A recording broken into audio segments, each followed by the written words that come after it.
Monday morning, Christmas week. I'm back down at the shed by myself. Luckily, Mike and I are showing no symptoms of anything developing as we expected. But just to be safe, we're going to continue on for another week working alone. If you remember at the very end of the last video, this machine was playing fairly well, except several switches weren't working. And I came in here, I've already fixed it. It was an easy find and an easy fix. And I'll bring you in here closer and show you that in a second. But what I have on my plate for today is, well, fix that switch. That's one off already.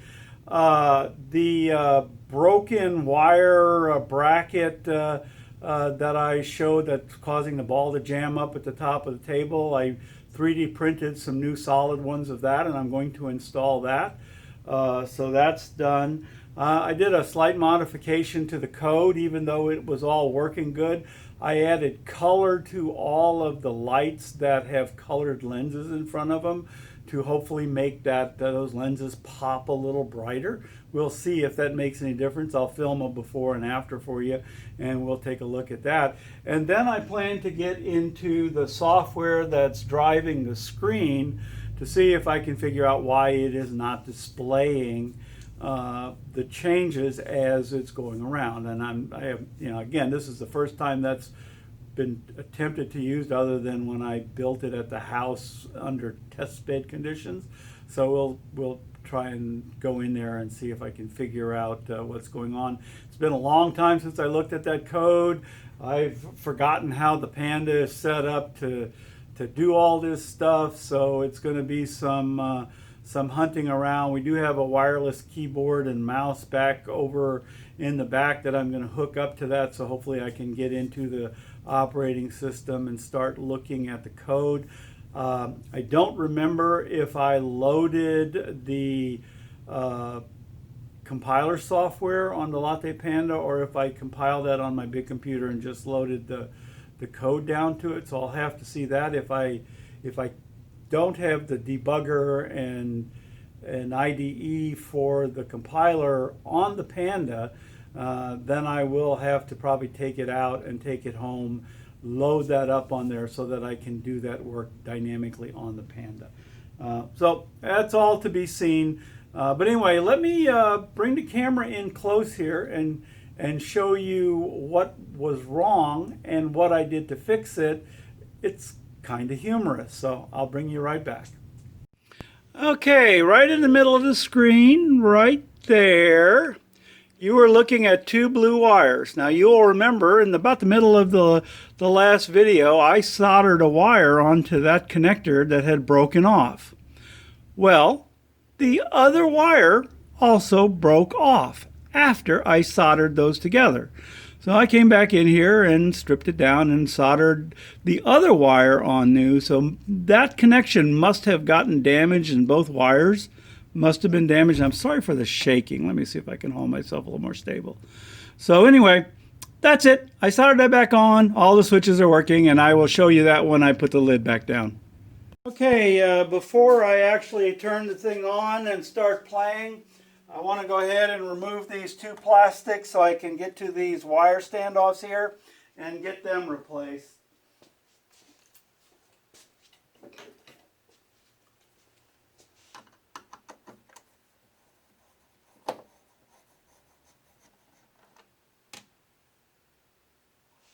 Nah, wrong one.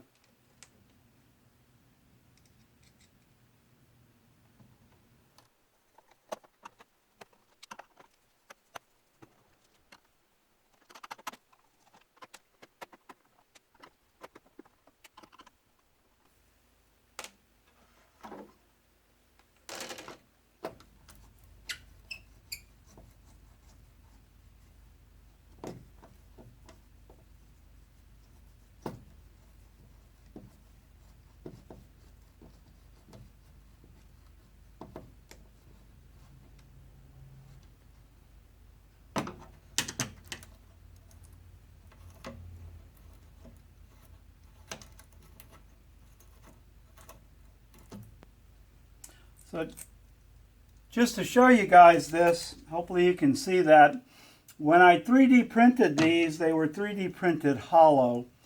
And when we tried to torque down on it, it crushed the inside of this and didn't put enough torque on it to hold the wire. So I've reprinted these in a solid so there's no hollow fill there. And I'm going to just replace both of them while I'm here.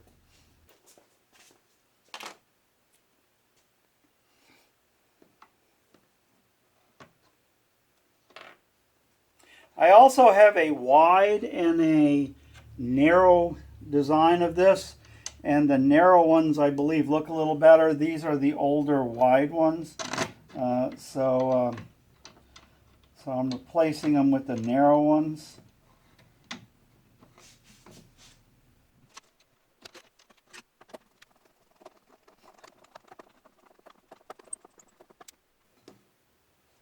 Okay, nice and tight. That's not going to go anywhere. Okay, so you get the idea. I'm going to put this plastic on. I'm going to go do the one on the other side, and then I'll bring you back when I set the thing down and power it up. Okay, I have put the camera kind of up above the play field as best I can. I turned down the brightness a little bit to hopefully make the colors show up a little better.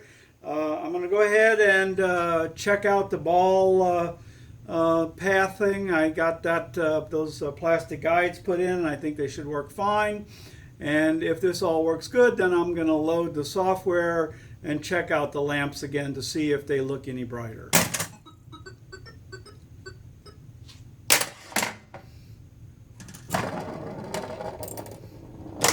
Okay, so it looks like the guide works good.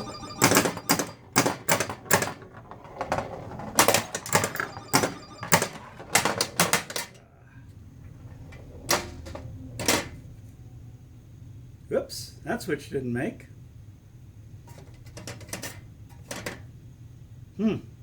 Well. Okay, that switch is working now. That switch is working. But the out hole didn't kick for some reason.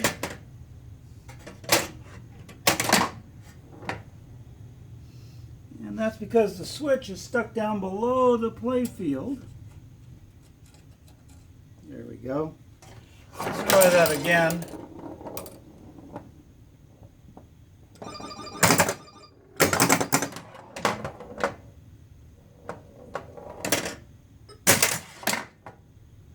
Okay. That was rather quick, but it seemed to work. And it came back up, so I guess that's okay.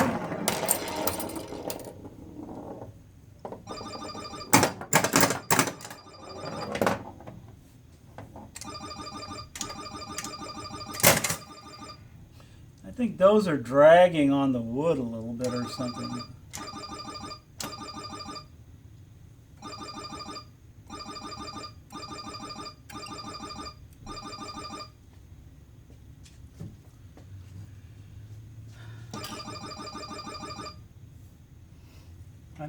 I don't know why that's not changing.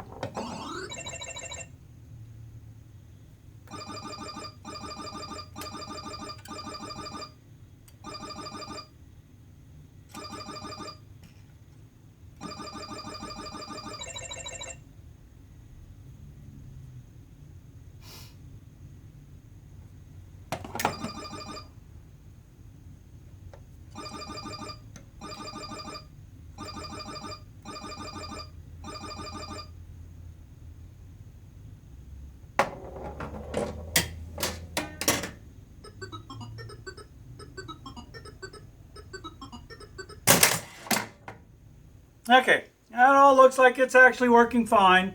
So I'm going to go ahead and get my laptop out, load the new code in, and we'll come back and see if these colored lenses show up any brighter than they are now.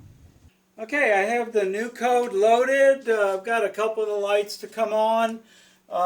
They definitely, to my eyes, appear brighter and more distinct in their colors. Let's see if I can get some of these on.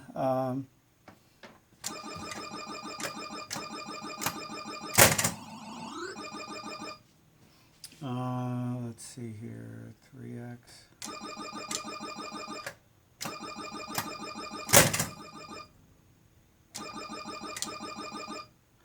Okay, those aren't.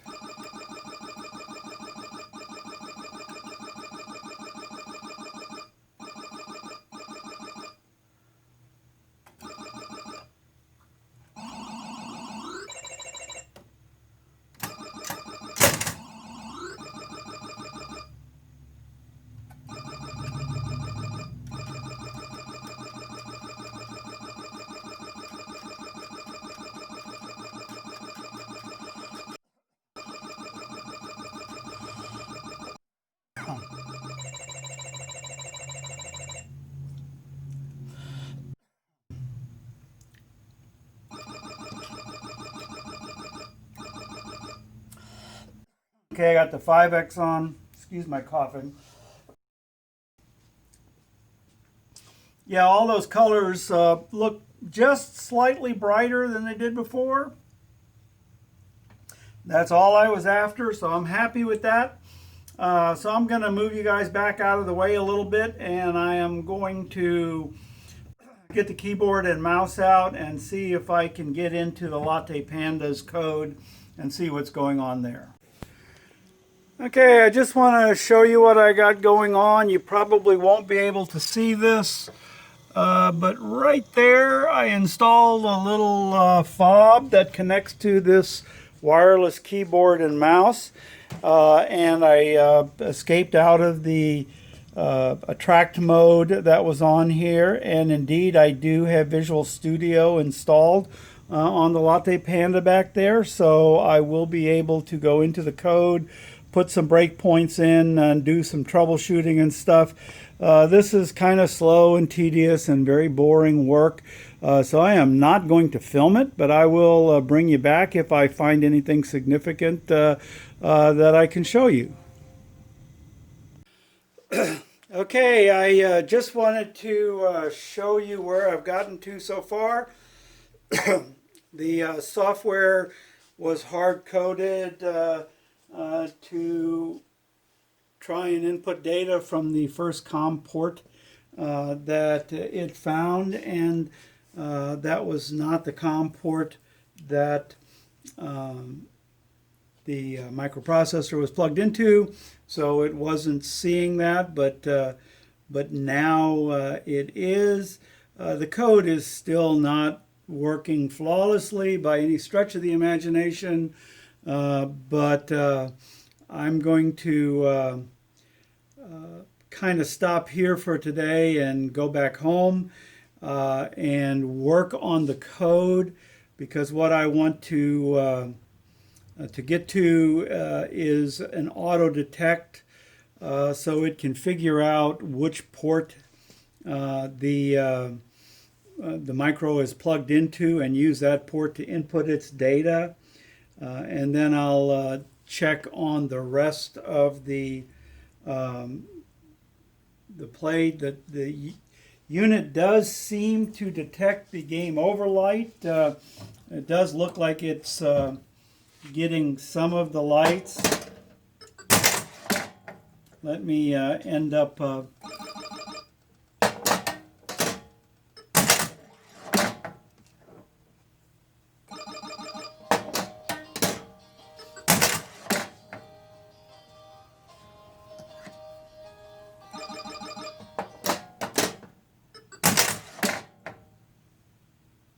it hasn't gone game over yet. Okay, now the game's over and it should change. Yeah, I might be mistaken about that too. Last time it acted a little differently, but it doesn't seem to be changing. So while I've kind of got it working now, it is detecting that stuff is going on, because I believe that what it's showing here right now, it should be what it's playing all the time. It should play a lot in a continuous loop without that big gap in there, but I'm in debug mode right now, so I suspect that that gap is just because of debug mode. Could be wrong about that though too. So anyway, I'm going to need to check all this. Of course, I'm going to blur this out so badly that you guys can't see any of this stuff. And I don't remember which images are in which directories, because the directories should go up as these numbers are increasing. But now that it's in a track mode, since the game over light is on, it should stay in one thing and not move. It appears that it is sometimes not seeing the game over and doing something else wrong. So I might have to keep a log of what it sees and evaluate it to see if it's sometimes not getting the right readings back. A lot of work to do on this. Anyway, we got a good start though here. So I'll post this guy up for you guys, and I'll continue working on the problem. So thanks for watching, guys. Oh, and have a Merry Christmas.